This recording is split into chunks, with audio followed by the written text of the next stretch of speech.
Knitting was a completely new skill that I've learned through ideas and processes that I actually didn't know how to do before and wasn't very confident with at all.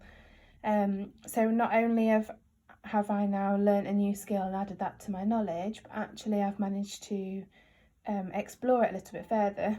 These two samples are just part of a larger collection of samples, but I feel these two really show my development and my progress.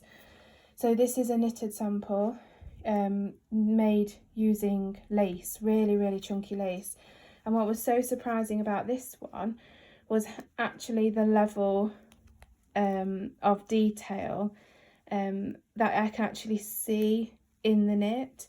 So from where I've actually knitted it together, I can really see how woven it became, and it's so strong. It's such a strong structure and really sturdy. It's really thick, but actually just the sheer weight of it and the bulkiness almost of this sample was really surprising, but very hard on when I was knitting with my fingers.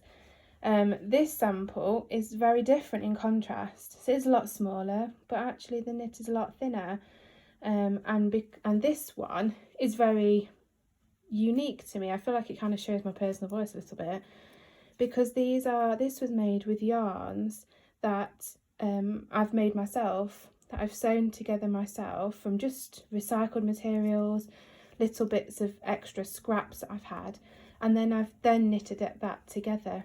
And so they're very different when side by side, but they make quite an interesting mini collection together.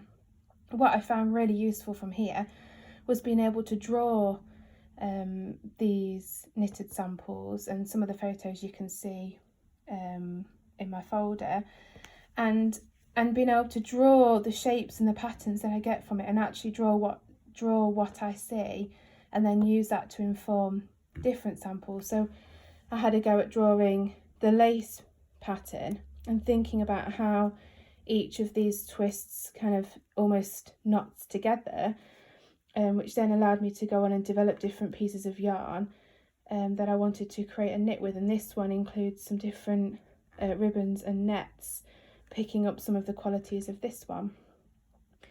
So actually being able to draw the samples and use that really developed my thinking, showing through Learning Outcome 1 that my creative process, that drawing is a really important part of that process, and therefore then into Learning Outcome 2, how I can then use my drawings to pick up some of the texture that I've achieved through the knitting. And knitting, actually, whilst I've learned it through ideas and processes, I definitely want to continue. I've got some projects in mind of things I want to knit, and some things that I've never done before that I wouldn't have felt confident to do before. So I'm going to keep knitting and making my own yarns and creating some really unusual and actually very unique samples.